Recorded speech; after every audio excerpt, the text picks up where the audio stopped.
그 정맥소는 네. 모든 안에 내용이 네. 바르지 못한 식심을 깨달음을 방해하는 식심을 쓰지 못하도록 만들어진 소라. 삿된 소견, 삿된 분별식을 파괴시키는 내용이 능경이라고. 그리고 자기가 깨달음을 얻어가는 과정을 정확하게 확인하고 증명할 수 있는 경전이라고. 만약에 그 경전이 있으면 자기 깨달음을 무엇으로 증명할 것인가. 그래서 옛날에 참선 공부를 했던 수많은 수자들이 반항 속에 능경을 꼭 가지고 다녔다고. 그렇게 소중한 경전이 옛날부터 능경이었다고. 근데 근기가 적고 복과 덕을 쌓지 못한 수행자는 결국 능경을 갖고 메고 다니도 그것을 제대로 이해 못하고 못 보게 된다고. 근데 다행히 교광 스님이 그 어려운 능경을 정맥소라는 것으로 풀이를 해서 줬기 때문에 그걸 받아보는 사람은 큰 행운이라고. 그래도 정맥소를 이해하기가 어렵다고. 그래서 교광 스님이나 주준책이나 그게 참가했던 묘봉 스님이나 다 주장하는 게 뭐냐면 어쨌든지 식심을 절대로 쓰지 말고 배척하고 없애라. 그래서 근성을 썼을 때 이 깨달음을 갈 수 있다고 그렇게 강조를 하셨다고. 큰 스님들 대부분 법문하면 선을 가리키는 분이나 교를 가리키는 분들이 식심으로 가리켜서 식심으로 사람들을 인도를 한다고.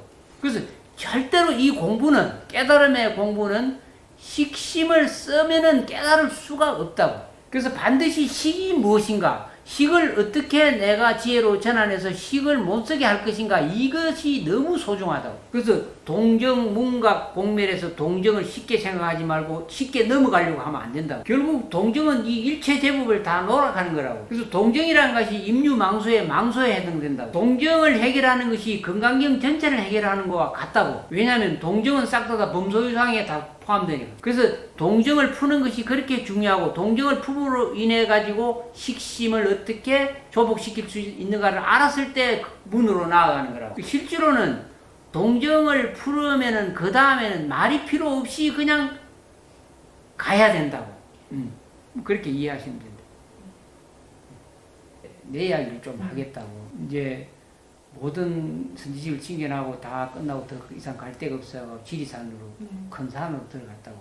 모르는 곳에 갔다고. 모르는 곳에. 근데 그때는 그 미숫가루 3개월 정도 묵을 걸 비닐로 봉다리 싸가지고 반항에 넣어가지고 능경하고 법화경하고 다음에 그 성문이법, 조그마한 성문이법 책을 반항에 넣어가지고 갔었다고.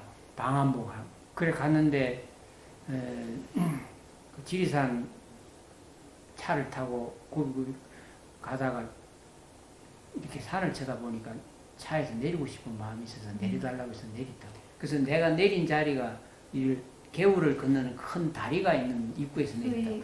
먼데 산을 보고 내렸으니까. 그래서 내리서 다리를 건너서 산 쪽으로 가려고 다리를 걸어가고 있었다고. 근데 이제 마침 어떤 남자가 걸어오고 있었다고. 그래서 내가 묻기를, 내가 저 산속에 어디 들어가서 수행을 좀 하고 싶은데 뭐 거처할 조그마한 움막이나 뭐 동굴이나 혹시 있을 곳이 있느냐고 물어봤다. 근데 그때 이제 손가락으로 저 산을 가리키는데 내가 차에서 봤던 쪽을 가리켰다고.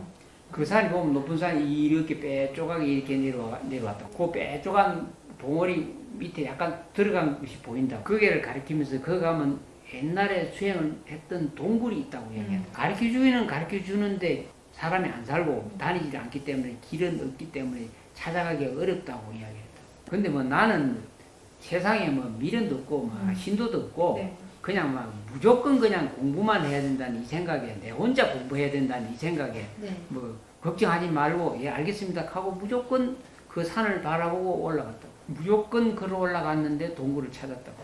그래서 거기에서 동굴에서 3년을 보냈다. 그때 겨울이 너무너무 돌바람, 동굴 속에서 찬바람 나오는 건 안 겪어본 사람은 모른다고. 겨울은 몸과 마음이 다 얼어버립니다. 이제 그 동굴에서 쭉 내려다 보면 마을이 보인다고. 그래서 나는 동굴에서 3년을 살려고 마음을 먹었기 때문에 문제는 미숫가루 3개월치를 갖고 왔기 때문에 3개월 떨어지면은 이제 어려운 일이 생기기 때문에 그 문제를 해결하기 위해서 한 달 이상 살아보고 그 마을로 내려갔다고. 그래서 그 마을에 한 집을 정해놓고 네. 여기로 묵을 미숫가루가 오면은 밑에서 골 타고 그만 한 소리만 하면 그 골이기 때문에 네. 그 동굴까지 들리게 되기 네. 때문에 그 알려달라고 네. 해요. 알려달라고. 그래서 그게 그 미숫가루를 보내주려고 미리 약속했던 스님이 한 분 있었다. 그것만 왔다는 연락만 하면 내가 3개월에 한 번씩 내려와서 가져가겠다고. 그 3년을 그렇게 해서 살았다고. 그 이후로는 아무도 어떤 스님도 그 살지를 못했다고. 왜냐하면 살 곳이 못 되기 때문에. 那洗澡怎么办？ 씻는 거는 안 씻겠다고. 어떻게 씻느냐면 발가락은 네. 발가락은 손가락 가지고 이걸 100분 이상씩 발가락 사이사이를 문지렀다. 그래 씻은 물이 그렇게 씻고 목욕할 물이 없는 곳이 딱 물이 딱 떨어지는데 딱 묵을 물은 충분히 떨어져. 아무리 날이 더워서 가뭄이 오더라도 내 묵을 물은 바위 틈에서 나왔다고. 뭐 씻고 산다는 건 상상을 所以 是不是用那个水这样冲吗？ 그냥 씹어 먹다. 또 하루에 한 숟가락씩. 그래 먹고 살아서 이빨도 안 닦았다. 이빨이 악음니 좋은 건 다 빠지거든. 그래서 악음니는 없다고. 그 지나고 보면은 네. 원력이나 중생의 이익을 위해서 수행했다고 하지만은 세상의 일이 다 실제로는 조금 더 미련이 있고 싫었다고 그냥 그래 갈라 그래. 깨달음을 이해할 사람이 별로 많지 않다는 생각. 또 가르친다고 그 들을 사람은 별로. 절대로 부처님 공부를 한다고 해도 실질적으로 하는 사람은 별로 없다고. 인가 받고 난 다음에 출가해서 스님 됐을 때 깨달음을 받아들이고 그 깨달음 자체를 좋아할 수행자가 별로 없었다고.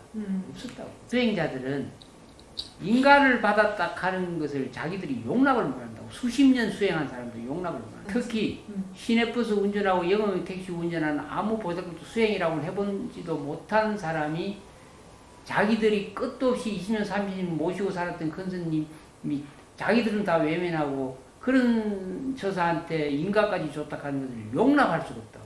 그래서 그 어른 스님이 살아생전에 오랫동안 드러내지 말고 감추고 살아라 그랬다고. 그래서 동굴에 들어가기 전까지 말 한마디 안 하고 살았어. 30년이 지난 후에야 인연 따라서 법문하면서 한마디 했어. 그래서 지금 이 시대 불교는 깨달음이 중요한 게 아니다라는 걸 알았다. 크게 이상님 큰 스님 되는 거, 불사를 크게 하는 거, 신도들을 많이 모으는 거, 거의 대부분이 그게 다. 그래서 옛날 부처님이 원하는 불교는 아니다. 이 시대는. 과연 지금 이 시대에 참으로 진정으로 공부할 사람이 있을까? 얼마나 될까? 없다고. 없어. 거의 없어. 없어. 그래서 진정으로 공부한 사람이 거의 없다고. 그래서 가장 중요한 건 여러분들이 진짜로 수행을 바르게 하는 게 중요하다고. 그래서 하루에 2끼 밥 먹으면 공부만 해야 된다고. 그리고 한 달에 2번 정도는 부처님 은혜 갚는 일로 신도들을 가르치고 그렇게 하면 좋겠다. 그래서 이 소중한 시간을 나도 여러분들을 지켜보고 도와드릴 테니까 이 소중한 시간을 절대 놓치지 말고 공부를 하시라고. 깨달음을 얻었다고 인가를 받았다고 해서 부처님하고 똑같지는 않다고. 인가는 어느 불태전할 수 있는 경지에 도달하게 되면 인가를 받을 수가 있다고. 부처님과 동등한 자리에 가는 것은 미륵 부처님 오시기 전에는 불가능하다고. 그게 아무리 부처님과 똑같은 성품을 보고 깨달았다고 하더라도 지혜 자랑과 복덕 자랑은 따라갈 수가 없다고.